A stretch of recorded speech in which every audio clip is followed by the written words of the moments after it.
विवेक जी पूछ रहे हैं, क्या स्पाइन सर्जरी सक्सेसफुल रहती है और इसके क्या क्या रिस्क हो सकते हैं?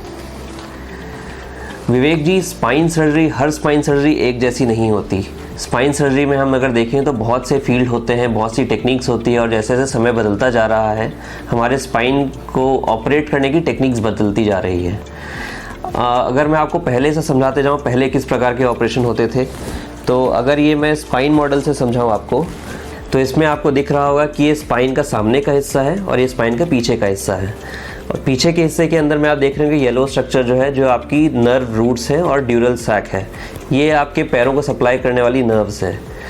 हमारी स्पाइन सर्जरी का टारगेट कई बार रहता है कि हम इस नर्व को डीकम्प्रेस करना चाहते हैं, या इस नर्व पे जो दबाव पड़ रहा है उसे हटाना चाहते हैं।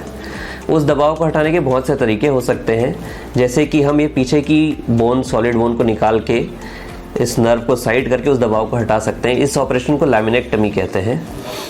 अगर दबाव हम माइक्रोस्कोप से इस ऑपरेशन को करें, जिसमें हड्डी को छोटा सा ही काटना पड़ता है, नर्व को थोड़ा सा ही हटाना पड़ता है, और माइक्रोस्कोप की मदद से हम जूम करके देख सकते हैं कहाँ पे दबाव है और छोटे से चीरे में ठीक कर सकते हैं। इस ऑपरेशन को कहते हैं माइक्रोडिसेक्टमी। ये दोनों ही ऑपरेशन जनरल एनेस्थीसिया में किए जाते हैं, मतलब पूरी बेहोशी में किए जाते हैं। इसमें रिस्क ये होता है कि क्योंकि हम बोन को काट रहे हैं तो ऑपरेशन के बाद कमर दर्द के रह जाने का चांस ज़्यादा होता है, और क्योंकि हम नर्व को साइड हटा रहे हैं, नर्व को हैंडल कर रहे हैं, तो नर्व को इंजरी या चोट पहुंचने का चांस होता है। कभी कभार इस ड्यूरल सैक या झिल्ली में छेद भी हो सकता है एक्सीडेंटली, जिसके कारण कुछ कॉम्प्लिकेशन होती है, जैसे ड्यूरल टेयर और ड्यूरल लीक कहते हैं। तो ये सब कॉम्प्लिकेशन होने के चांसेस रहते हैं।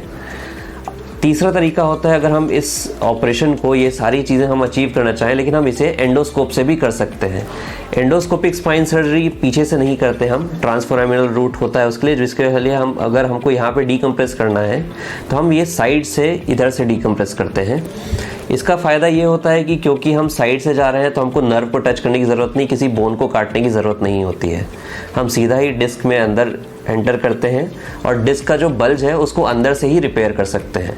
तो इन स्पाइन सर्जरीज में ट्रांसफोरामिनल सर्जरी सबसे सेफेस्ट होती है, क्योंकि उसे हम जागते हुए कर सकते हैं। हालांकि सबके रिजल्ट्स अच्छे हाथों में अच्छे ही मिलते हैं। अगर अच्छे सर्जन हो तो तीनों सर्जरी अच्छी तरह की जाए तो विदाउट कॉम्प्लिकेशन हो सकती है, लेकिन थ्योरेटिकली अगर देखा जाए तो ट्रांसफोरामिनल सर्जरी सबसे सेफ सर्जरी होती है, क्योंकि इसमें जागते हुए किया जाता है ऑपरेशन। बेहोशी की ज़रूरत नहीं होती, लोकल एनेस्थीसिया में हम कर सकते हैं। और क्योंकि आप जाग रहे हैं तो नर्व को डैमेज करना मेरे लिए इम्पॉसिबल हो जाता है, क्योंकि अगर मैं नर्व के पास भी जाऊंगा तो आपको दर्द का एहसास होगा। तो नर्व इंजरी के चांस, जो लोग आमतौर पे डरते हैं कि ऑपरेशन के बाद मैं चल पाऊंगा कि नहीं, मेरे पैरों में ताकत चली जाएगी क्या, वो नहीं हो सकता।